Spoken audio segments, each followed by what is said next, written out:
I'd like to discuss 3 key factors that can be major causes of skin rashes.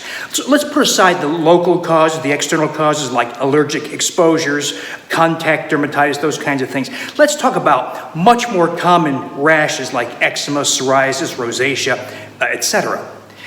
More often than not, a skin rash can be the outward manifestation of a body-wide systemic process that often got its start in the gastrointestinal tract. So think of the skin, another organ, as the outward manifestation of an internal problem. It's not always true, but it can be often true.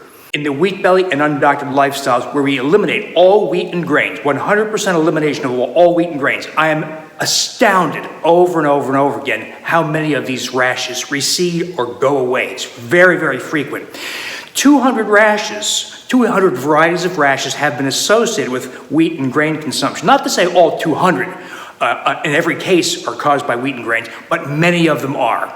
So that's one of the first things you want to consider is wheat and grain elimination. And of course, there's so many other health benefits: weight loss, reduction in visceral fat, reversal of type 2 diabetes, reduction of blood sugar and hemoglobin A1C, reversal of acid reflux and irritable bowel syndrome, on and on and on. Many, many, many benefits. But one of the benefits we see over and over again is reversal of numerous forms of skin rash. Another common contributor to skin rash is small intestinal bacterial overgrowth that we've been discussing a lot lately. We call it SIBO, small intestinal bacterial overgrowth. And what that means is that the bacteria that should be confined to the colon have ascended up into the ileum, jejunum, duodenum, and stomach, and are populated by unhealthy bacteria like Campylobacter and E. coli and other bacterial species that are highly inflammatory. They both inflame the intestines, they cause increased intestinal permeability, and the bacteria of SIBO also release a lot of what are called lipopolysaccharide, which is highly inflammatory, and it gets into the bloodstream. And one of the manifestations is skin rashes. So SIBO, a very common contributor or cause for skin rashes. Similarly, small intestinal fungal overgrowth. Just like SIBO, in SIFO, fungi have overpopulated in the colon and then ascended up into the ileum, jejunum, duodenum, and stomach. These are not only Candida species, Candida albicans, Candida tropicalis, Candida glabrata, also other species, Malassezia, and several others.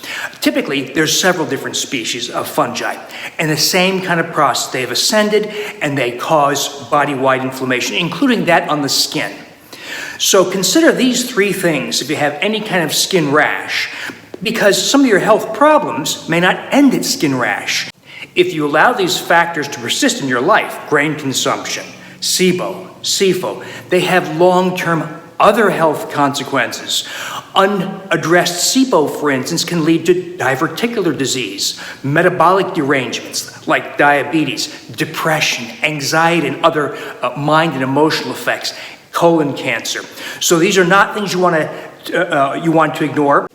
Think of skin rashes as the red flag that something is going wrong internally. If you believe these processes apply to you, and they're very common, then I invite you to join my conversations in my Wheat Belly blog, Wheat Belly Facebook page, Undoctored blog, Undoctored Facebook page, and of course my Wheat Belly Total Health book, Wheat Belly 10 Egg Grain Detox, to help you get started. If you're unfamiliar with these programs, my Undoctored book. And if you're really serious and you want to know what exactly to do, and you want to do this on your own without the interference of the doctor or healthcare system, I invite you to join my Undoctored Inner Circle membership website.